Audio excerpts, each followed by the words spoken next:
Entre Visil et Laffrey, les habitants de Notre-Dame de Mézage, toujours à la lutte pour obtenir une meilleure sécurisation du carrefour qui leur permet d'accéder au village. Cela fait 2 samedis qu'une cinquantaine de personnes manifestent pour dénoncer le silence de l'État qui risque un jour d'aboutir à un accident grave tant la vitesse est importante sur cette portion de route. À cet endroit, aucun passage piéton n'est tracé au sol et l'insertion des véhicules est quasi impossible en période de grand flux de circulation, comme ce peut être le cas pendant les week-ends d'été vers les lacs. Jérôme Buisson, maire de la commune de Notre-Dame-de-Mézage depuis 2020 et élu sur la commune depuis 2001. Donc ça fait presque 40 ans que la commune et les habitants de Notre-Dame-de-Mézage interpellent l'État concernant un carrefour situé sur la RN 85, mais que plus communément appelée route Napoléon. Donc c'est une route qui va de Visil à Gap.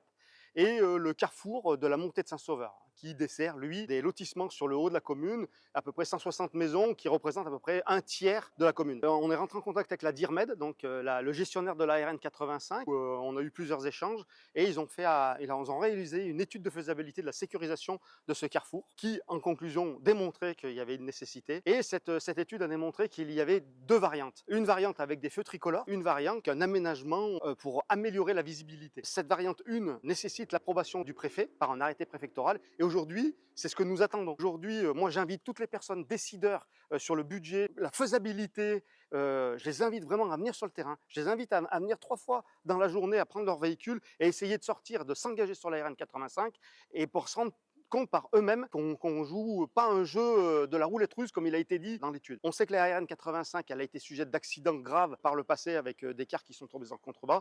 C'est des personnes qui vont tous les jours à l'école, qui vont faire leurs courses, qui vont au docteur. Un autre sujet, c'était le radar qui était aussi installé et qui a été enlevé. Pour quelle raison? Qu'on a retravaillé avec la DTT 38 pour remettre en place un radar. Et aujourd'hui, on n'a plus de nouvelles. À chaque fois que je questionne pour savoir où en est la réinstallation de ce radar, on me répond c'est entre les mains du ministère. Ok. Mais là, ça commence à faire presque 2 ans que c'est entre les mains du ministère. Si le radar, il n'est pas remis, mais qu'on le sache, qu'on nous le dise, maintenant, s'il va être remis, qu'on nous donne un délai. Mais c'est un objet quand même qui permettra quand même que les véhicules qui montent ou qui descendent au niveau de ce carrefour réduisent leur vitesse. Et on empêchera peut-être un accident grave plus tard. Aménager ce carrefour, c'est pas pour se faire plaisir, c'est pas pour dépenser de l'argent, c'est qu'il y a une nécessité. Donc aujourd'hui, les années passent, il faut qu'il y ait quelque chose de grave pour que ça mûrisse dans les consciences des gens et qu'après peut-être que ça déclenche du budget pour dire ah bah oui, effectivement, on a eu un gros accident, mais c'est dommage d'en arriver là.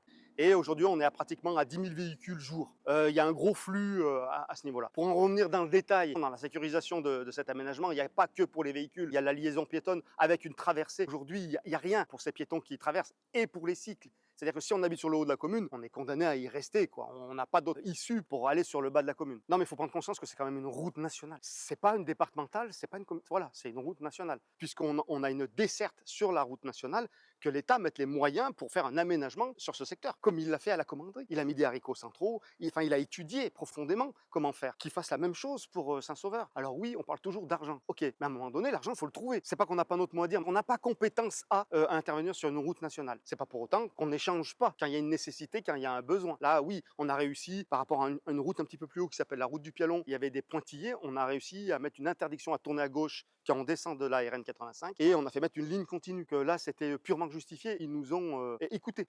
Alors, pour résumer, il n'y a pas de réponse du préfet. D'accord.